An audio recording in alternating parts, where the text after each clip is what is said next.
Good. Thank you, Susan. My name is Alli Jackson, pronouns she, her, hers. Our presentation that we have put together for you is We Go Together, Reflections on Learning Communities at the Community College of Aurora. We are the Title V team. So I'll just read the names off. Alexandra Jackson is my name. I'm the Learning Community Coordinator. Susan Waugh is another Learning Community Coordinator. Monica Paez is the Project Director. And we have Sumner Lambert, who is our wonderful data specialist. Great, so we just wanted to start with a land acknowledgement.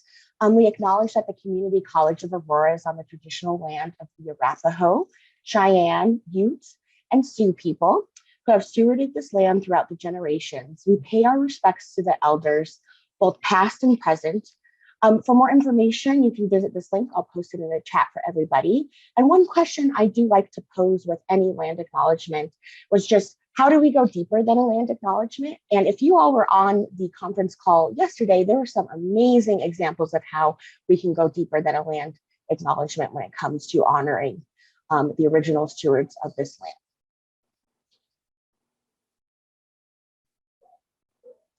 All right, so we wanted to start out with something engaging. So if you all just want to comment in the chat, I believe that function is open for everybody. And here is your prompt. What are some words that come to your mind when you think about the idea of community? So it could be one word, a sentence, some words. We'll give you about 30 seconds to respond, but I already see some folks popping up. So I'm just going to read inclusion, happy, working towards a common goal, belonging, support, excitement, cohorts, people working together, friends, togetherness, support, relationship, safety, collaboration, caring, collective strength and relationships, friendliness. Great. So we just wanted mutual care. They're all going to keep coming in, but we just wanted to get you all in this mindset because that's what we're talking about essentially today is just building community among students and all of that. So without further ado, I will pass the mic. Hi, everyone. Good morning. My name is Monica, pronouns she, her, hers. So a little bit more information about who we are here at the Community College of Aurora. So CCA was designated a Hispanic serving institution back in 2016. A couple years later, CCA decided to apply for a grant the Title V grant in 2019, and that is how myself and my staff came to be. Some of the main objectives of our current Title V grant is to close equity gaps in gateway courses for historically marginalized students. And the way to do that is to redesign those courses through curriculum refinements. Some of you may have attended our coach's counterpart session that just ended about 5-10 minutes ago, and they walked you through kind of the redesigned curriculum of that English 121 Gateway course. So that's just a small example of what they're doing. An additional piece of that is providing wraparound support to those students through a learning community model that is paired with co-curricular programming as well as different aspects of our learning community. And we are going to take a deeper dive into the structure and all those different pieces throughout this entire presentation.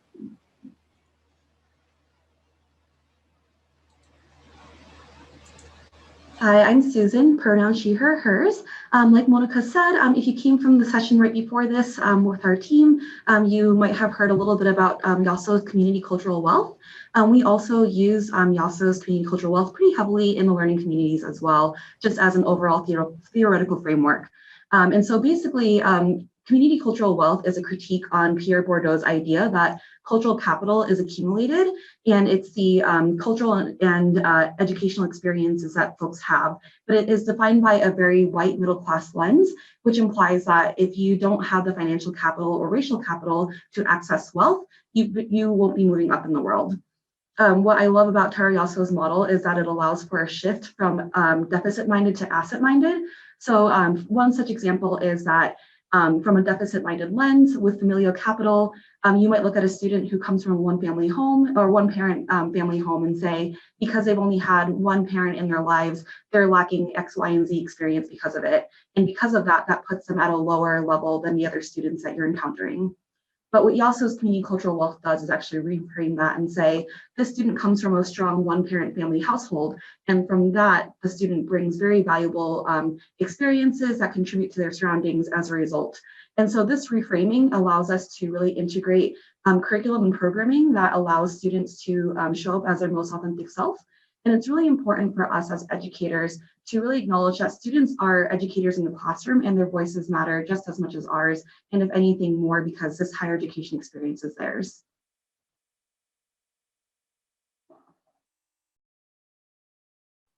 And as we continue to look at learning communities, we want to do some engagement to ask the question of, when you think of learning communities, what is the first thing that comes to mind? And what do learning communities look like in the community college?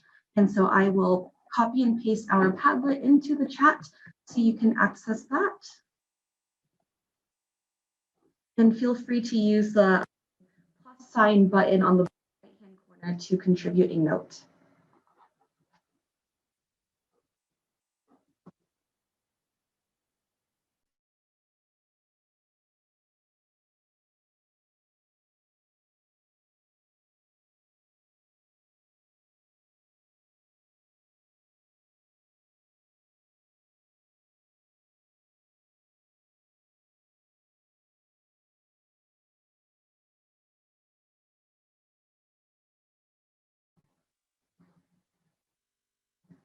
And as folks are typing, some things that I'm seeing coming through is having a cohort of students learning together, peer-to-peer encouragement, four-year institution with living experience, learning together, students supporting each other. I also see Walter's post in our chat that says a small group of students who have a common academic goal.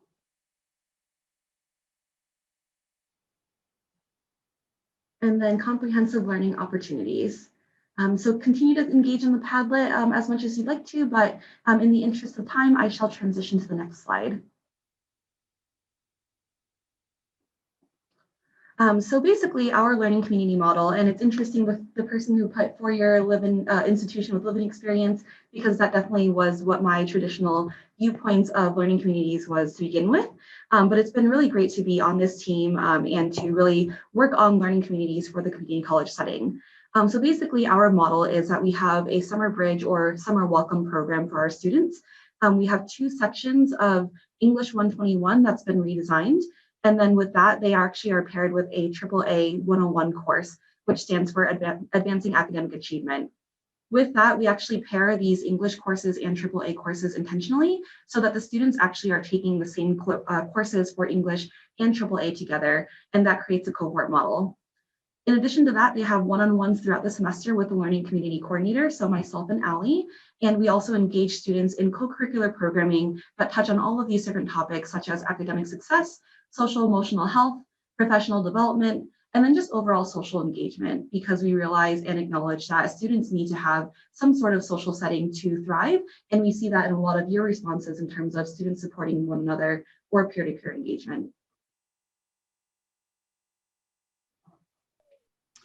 All right. So how did we build the learning community? We were, as Monica pointed out, designated an HSI, then we applied for this grant, we got the money.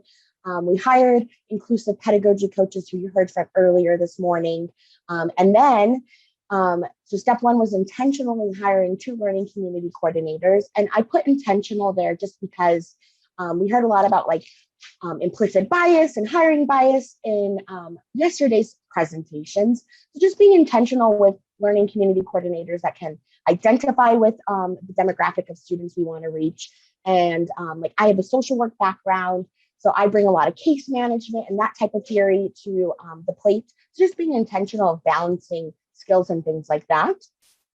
So once we were hired, we had to define how our program would be a learning community. So as Susan covered, you can see we have an embedded learning community model with the 2 courses that the cohorts of students take together. So they're seeing familiar faces in that English 121 alongside that AAA 101 course, which is Advancing Academic Achievement, which is the course that the learning community coordinators teach together. And then we had to identify our students population. So basically in the grant, we want to reach historically underrepresented, marginalized students, first generation college students, first time in college students, BIPOC students, and low income students. So really being intentional about that. And we use Sumner, who is our data specialist, to really be able to find those students. And then step 4, we have outreach and enrollment of those students into the identified course section. So that looks like me and Susan calling students. Actually, it's a whole team effort, all of us calling students, telling them about the program, getting them to buy in, telling them about benefits, and then literally going and registering them for those sections of those courses. And then 5, we had to plan curriculum in the classroom for those AAA courses and the co-curriculars outside the classroom. And then lastly, identifying important campus partners, because we cannot just do this as Title V alone. And one of our grant goals is to institutionalize these learning communities and everything that we're learning while we are at the Community College of Aurora into the larger system of Community College of Aurora, so that even when our Title V team is gone, the learning communities and the message and everything we're trying to do continues to grow. All right, let's talk a little bit about the AAA 101 curriculum. So Susan touched really great on the YASO's community cultural wealth model. So with AAA, we really wanted to get students access to resources and capital that they don't have because of some of the identities that they hold, such as being first generation college students. I know for myself, I'm a first gen college student, and even thinking back to like, my mom didn't have time to read to me when I was young. So I didn't get kind of that engagement with reading. So that could be a deficit, but in the classroom, we want to provide those academic resources to strengthen our students' reading comprehension and all of that good stuff, get them invested in reading and things like that. While also on the flip side, like Susan touched on, the asset-based mindset, we want to give students opportunities to bring forward the cultural capital that they have that's strong. So even though my mom didn't read to me, I was able to watch a lot of TV and make a lot of connections between, story plot lines and things like that. So bringing that and kind of seeing where comprehension is happening in that type of understanding of media. So as you can see here, we provide students with academic resources. We go over time management, because that's a skill that a lot of students struggle with, especially being first generation college students. And then we dive into identity, marginalization, and privilege to give students a space to talk about themselves, to talk about their identities, talk about where they come from, and be able to see themselves reflected in the classroom, and to know that even though their identities historically have not been represented in higher education, that they belong here. We have weekly blogs for self-reflection for students based off of whatever the content is that week. In-class check-ins about those English 121 classes. How are they going? What are they struggling with? Is there a concept they're not really grasping? Do they need time in our class to work on assignments? So really trying to meet students where they're at. We view 2 movies that go in line with those identity, marginalization, and privilege. So Moonlight and Just Mercy, which are 2 very great movies that students respond very well to and have a lot to take from and learn from. We have identity reflections. We touch on code switching, which is so important for students to grasp and understand, especially as they're navigating these spaces where they have not historically been in. So understanding how to be strategic, understanding how to stay authentic to themselves, and understanding how to succeed. We have creative projects and then success essays in that class as well. All right, and then wraparound support services that we also offer. So we really want to take a case management approach to this. And we modeled after our TRIO counterparts at CCA, and they take a wonderful case management approach. And with case management, you can tend to get a little more in depth with students and their understanding. So we have intentional mentoring, advising, and those are through that one-on-one and just seeing students in class, calling them, catching up with them, making sure they're meeting with their advisors, financial aid, anything like that. And these are targeted conversations about personal and academic goals. Another thing that we're trying to do is bridge any gap that exists for our students. So if they are low income, especially in this past year when we had the pandemic and students had to go solely online, we provided a laptop loan program for students who didn't have laptops. And we also provide their books for English 121. So that cuts down on some costs there. And then also, one of the great benefits of the Uganda learning community is our scholarship for the following spring semester after they complete that AAA 101 in the fall, which is a reward up to $500, and it's renewable. So that's another way we're trying to close our gaps for our students. Yeah, so kind of building off of that. So everything that we've done, we haven't done it in silo. We definitely have had to work with various areas of the institution itself. So specifically, this area of our grant project has very strong partnerships with student affairs. So we have a direct line of communication to our vice president of student affairs. So we had to work with and build partnerships with our recruitment and orientation to make sure that we not only participate in open houses, but that students know about our program, that they know about the Asegurando learning community. Getting information about our program into the orientation slides, into the actual orientation curriculum. Additionally, is also working with our financial aid office to ensure that funds are applied properly to our Asegurando learning community students. An additional plus that students get upon completion of that AAA 101 course is that they actually get that course reimbursed to them the following fall semester. So this is an additional incentive for students to not only get retained from fall to spring with that $500 scholarship, but also fall to fall with that additional course reimbursement. And again, this wouldn't have been made possible without that strong partnership with financial aid. Lastly is student life. We actually worked with student life quite a bit this past academic year and trying to co-plan co-curricular events for our students, seeing how could we share the love in terms of getting speakers here, doing things that students would get engaged, because we know it's been challenging having to be fully remote, and getting students engaged has been a struggle. So definitely working hand in hand with student life. And then lastly, some of our strongest partnerships have come from our advising office and the Office of Student Intervention and Conduct, the CARE team, just to make sure that students are getting connected to the right resources, that they're meeting with their advisors, and if they are struggling or any type of mental health or any type of issues are being addressed, because they do have access to those resources for being students at CCA. So building off of the engagement and programming. So some of the things that we did this past year was we had an academic year kickoff. So we brought some of our students to campus. We provided dinner for them. We did intros kind of to get that community setting going. Additionally, we did some programming in collaboration with Student Life for our Latinx and LGBTQ sorry, I got a little tongue twisted there. Heritage Month keynote speakers. There we go. We did some financial aid and scholarship workshops.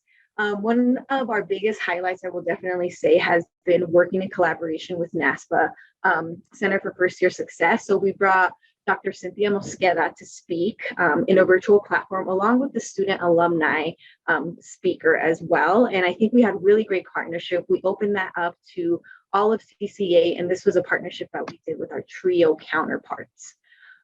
Lastly, we did an end of the year semester celebration with our students, and at every stage throughout this entire academic year, our learning community coordinators, Alli and Susan, have been checking in with our students, following up with them. Are you registered for classes? Have you met with your advisor? Do you have a financial aid plan? Have you done your FAFSA? Making sure that there's always that constant connection. And lastly, the thing that I will say is that we have also been doing some passive programming events. So what that looks like is providing students with a quick checklist, sending them an email like, hey, have you done X, Y, and Z to prepare yourself for summertime, to prepare yourself for kind of next steps. So if it isn't hands-on, face-to-face, or having a conversation with student, we're consistently trying to make sure that they are on track and that they're staying on top of everything in order to continue their education here at CCA. And lastly, thinking outside of the bigger scope here at CCA, not only do we partner with student affairs, but we have a really strong partnership with academic affairs.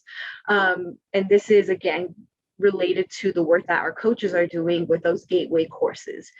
We have a very strong partnership with the foundation. The foundation partnership is what allowed us to create that $500 scholarship that students will get. Connecting with the Center for First Year Success, and this allows us to provide tutoring for our students. And then lastly, the third objective of our grant is to help CCA and provide support for CCA to become a more data-driven institution. So this means that Sumner, who will speak shortly on just some of the data points in our learning community, works hand in hand with our institutional research office and ensuring that we are embedding student voice in all of our decisions. We're looking at our numbers, all those different things. So we are definitely a grant that is vast in terms of our reach and the different divisions and the areas of CCA that we work with.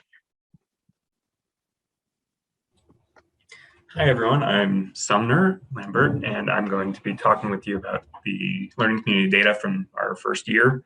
And before I begin, I want to apologize if you get any piano bleed in over in the background. I'm behind the piano lessons class and they are going strong today. My pronouns are he, him, or they, them. And so what I want to share first is just the overall enrollment demographics. And the first thing I want to point out is that we had a relatively small first year cohort of 14 students. As Alli was mentioning, this is a targeted grant and we're specifically looking at first time students, low-income students, and our BIPOC students in particular. And one of the letdowns in using kind of system-wide data, and this is not specific to CCA, and it's not specific to even the Colorado Community College system in general, it's a really a nationwide issue, is that our data points don't always speak to the richness and the diversity that our student groups have and that we know that they have in the classroom. So I just want to mention that before I go into the exact numbers, because this isn't really wholly representative of how diverse and how inclusive our cohort has been. And that's something I could spend definitely an entire presentation talking about, but that's not what we're here for today. So just jumping into it, of our 14 students, we had 10 students identified as female, 4 as male. In our race and ethnicity, we had 1 American Indian, Alaska Native identified student, 3 Black non-Hispanic students, we had 6 Hispanic or Latinx students, and we had 4 white non-Hispanic identified students. 10 of our students were identified as first gen, and 6 were identified as Pell eligible. And for those who aren't super familiar, Pell eligibility is often used as a stand-in for low income status. And finally, looking at our age group, we had a pretty nice spread of ages from students that were coming directly from high school with 5 in the 19 or under category, 5 that were 20 through 24, another 2 that were 25 through 29, 1 student in their 30s, and 1 student in their 40s as well. So it was really nice to see this, learning cohort not really be a very homogenous group. It was very much what we were, looking for in terms of having students have the ability to bring in very disparate experiences, very different life stories, and being able to share that as a community. So looking at our fall 2020 outcomes, within the learning community AAA course itself, 12 of our 14 students passed the class with an A. 2 students unsuccessfully completed the course with a D, but they did complete the course. They didn't withdraw or drop out. In full, the learning community students in the fall enrolled in between 2 to 6 courses each, or between 4 to 17 credits. And then looking at the actual outcomes from the fall semester, 72% of our learning community students completed 72% of their courses in total.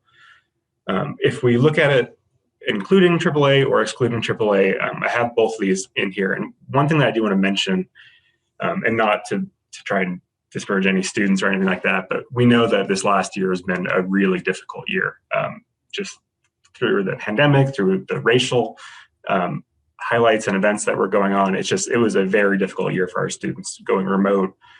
You were all there, I'm sure you're all aware and remember. But I mentioned this to say that we did have 2 students that contributed to basically 50% of our non-complete courses. And these were students, that just had a really rough semester. And that's just, when we have a small group size like this, it's going to play a part.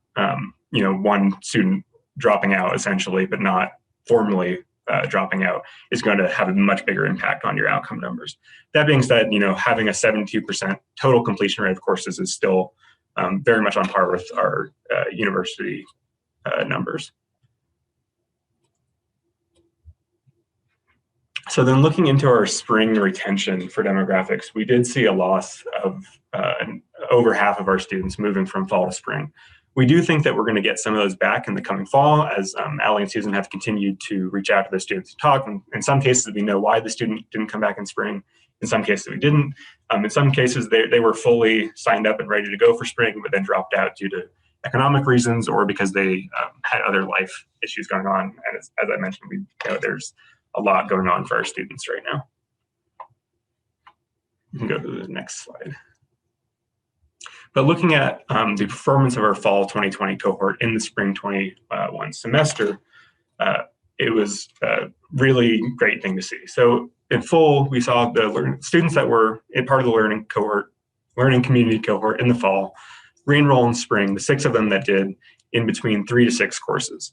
So between 10 to 18 credits each, and we're looking at a total of 26 enrolled courses. The students successfully completed 100% of those courses, with the majority of grades being awarded being A's at 50%, B's at about 35%, C's at 15%. And like I said, there were no incomplete courses for the entire semester of all of those courses. So that was a very cool thing to see, and it's been great to see that we've been able to stay in contact with those students, and that that learning community has been able to extend past the initial AAA course. And finally, we wanted to take a look at service usage for our learning community students. And this is something that we're definitely in the process of revising and figuring out what we can provide and what works best for our students. So specifically looking at academic advising appointments, all 14 of our students met with an academic advisor at least one time by July, so before the semester start. And we are seeing that our students met with advisors between 2 and 15 times, with an average of about 5 appointments over the course of the semester. 3 students additionally attended career counseling appointments, and we saw between 1 to 5 appointments each. And then we had 2 students use math tutorial services and 2 students using writing tutorial services. And this is something that we talked about trying to implement with our grant work, and we're currently in the process of looking at how to do that. One thing that we saw is that the students that did use it used it extensively. The math tutorial services, we saw the 2 students that used it attended 13 times and 17 times respectively. And for the writing tutorial services, we had 1 student attend 4 times and the other one attend 16 times. So it's something that we're definitely looking at, including for the upcoming cohort. And I just lost my train of thought. But I think Alli is going to speak to you next about some of the more qualitative data that we've collected. Thank you, Sumner. That was awesome. Okay, so qualitative data, we want to look at the one-on-ones. So this is, I pulled some notes and took out identifying factors and things like that for a student that I met with. But like I said, we really want to focus on a case management style, and a case management style that encompasses a humanistic approach. And what I mean by that is we're not just looking at a student as a student, we're looking at a student as a human, which means that they have other commitments, they have other things going on in their life, they have dreams, they have hopes, they have aspirations. They're not just a student. When they leave my office, they go out and they do what they want. And we are just kind of a little chain link in the link that is their life. So you can see here what I gathered from my one-on-one was they were a bio. But previously we had worked with the bio department. They were in that bio cohort. So they reported bio as being hard. They got a C on a quiz. I need more time to take the quiz. There's 55 minutes for 30 questions. And then doing a little bit more digging. So that was kind of the student approach. So just how's academic things going? How's biology going? And then doing a little bit of more personal work. So I learned that they're not from America, they're from Libya. They moved to Colorado. They did not speak English at first when they moved here, and they had bad grades in high school. I learned the location of their high school. They utilized their ELD department in their high school, and they originally speak Arabic. And I learned a little bit about their family too, that dad's studying to get his PhD internationally, started in Hungary, and dad's still in school. They have 4 siblings and mom. And they're planning to transfer to a four-year university. That's where they'd like to go, get a bio degree in physiology, and then go to medical school. So I have a really full, complete picture, and our one-on-ones last about 30 minutes. So we're very intentional about the questions that we're asking just to maximize time. If they do need to go over, definitely we'll allow for them to go over. But just from this information, I was kind of able to problem solve behind the scenes. I took this information, I reached out to the Dean of Academic Affairs and Workforce Partnership, because that was a person that we had built a relationship with, and it was like, because they oversaw some of the biology department. And I said, hey, there's a student here who's, English is not their first language. They don't have enough time to take a quiz, right? And it's not because they're not understanding biology, it's because they don't understand English. So what are some options that we can brainstorm to help this student out?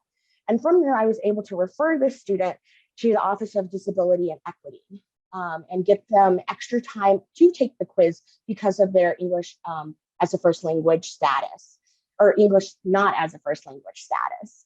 So that's kind of from start to finish, problems that you can see that we are able to identify in our one-on-ones, the community campus partners that we have made that I can reach out to problem solve with, and then the solution in the end. Also in being data-driven in our grant focus, we work with a group called Joint Visioning in Action, and they actually help us with putting together reports and from focus groups that they conduct and other surveys as well throughout the year to help us meet our grant objectives. And so part of that is our learning community students engaging in the focus groups. And these are two quotes that have come from that. And so the first is, being that first generation student coming in, I feel I've gotten more support and guidance here than anywhere else.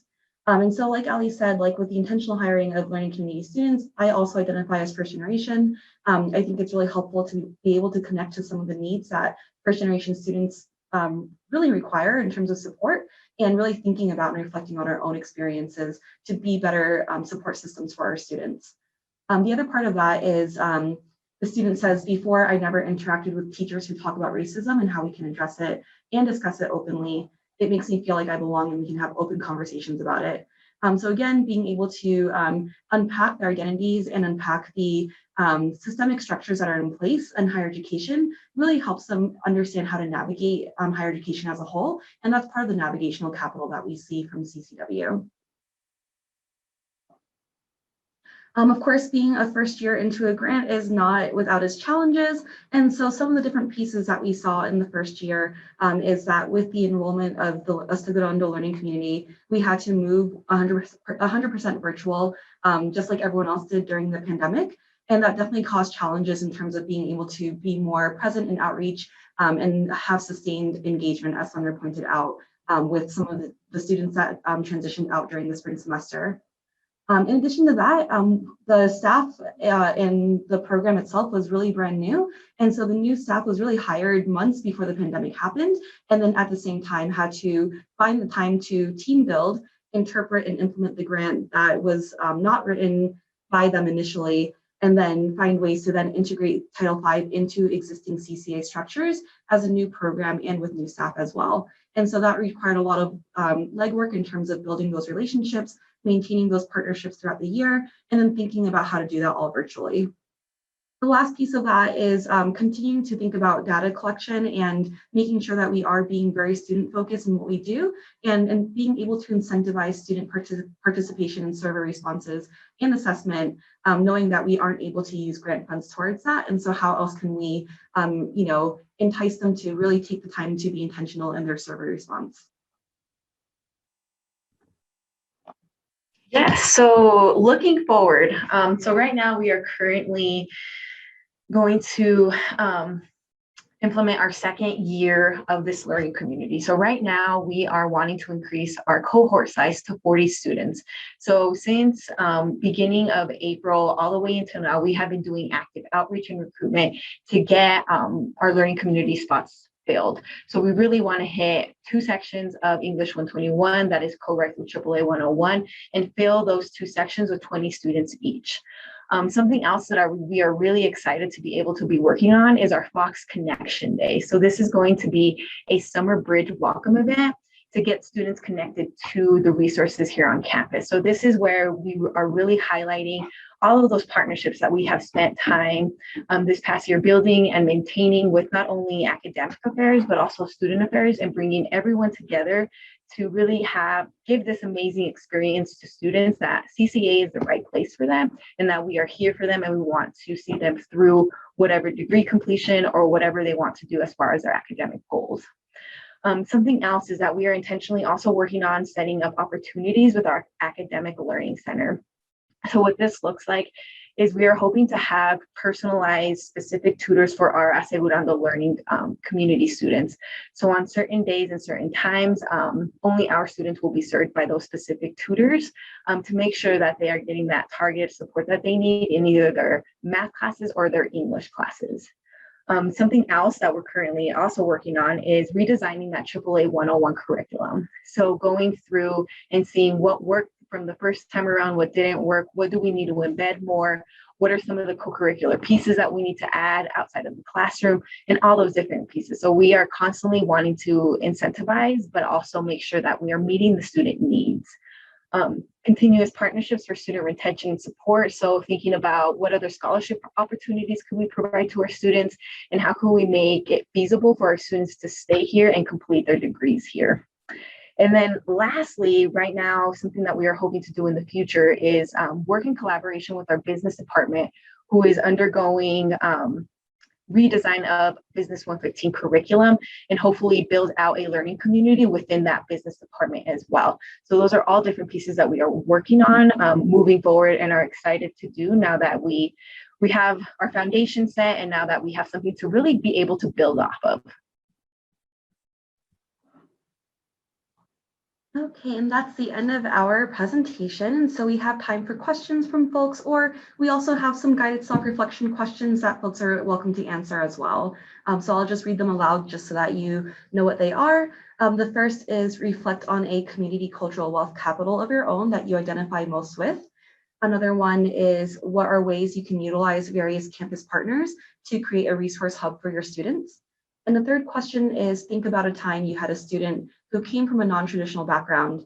What are ways you took an asset-based approach in supporting them? And so the floor is open.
Maybe one of you would like to share a self-reflection with the group?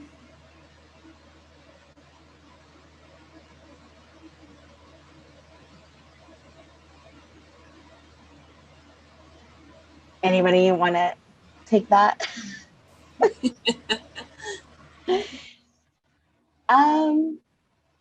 me think.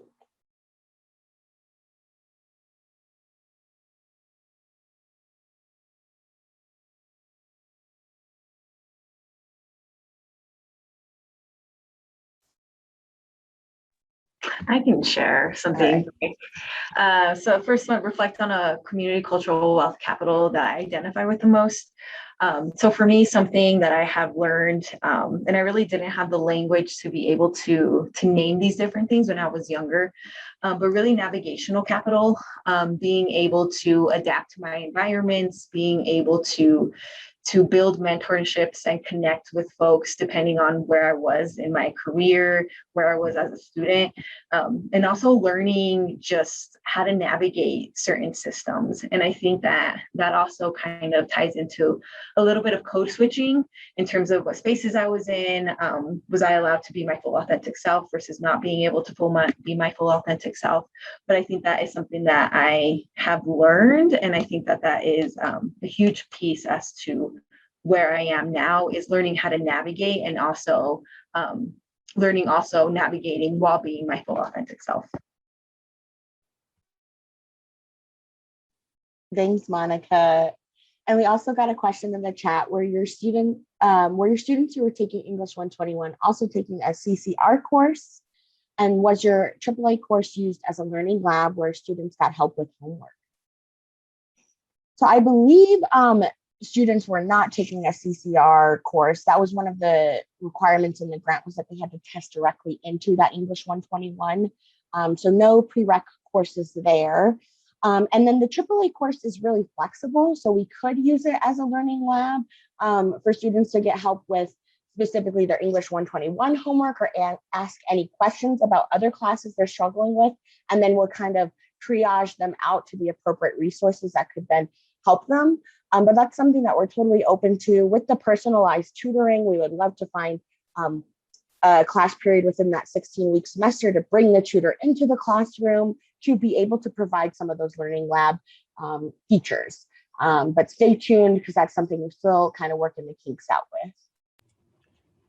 And with the English 121 course, I'm not sure how many of you were in the previous session from our coaches, but part of that redesign has been heavily focused on identity workshopping. And so in the AAA course, that kind of redesign has gone hand in hand as well. And there's a lot of similar materials between the two, and kind of the ability for students, if not to work directly on the assignments, to still be working in the same concepts and in the same frameworks.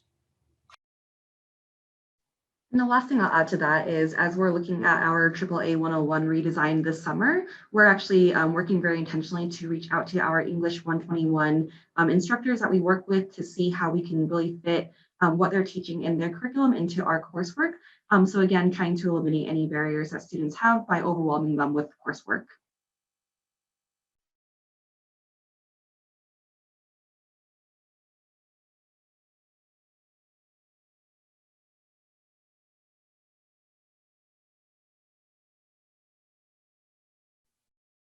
Just looking at time, we've got about 2 minutes left, and I think we did a great presentation. No one has questions except for the one.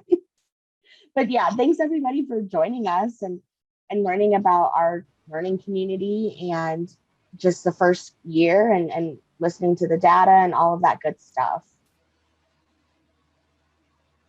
Yeah, thank you, everyone.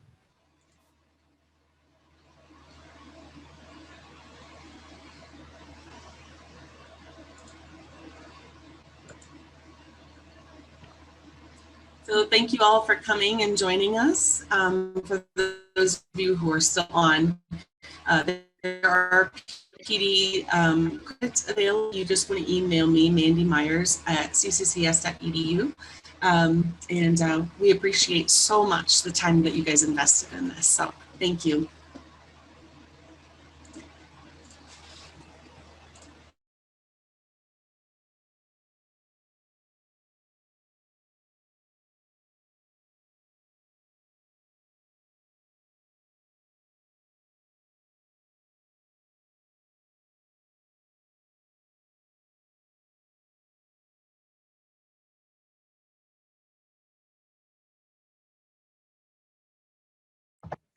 All right, y'all, I'm gonna jump off, but way to rock it.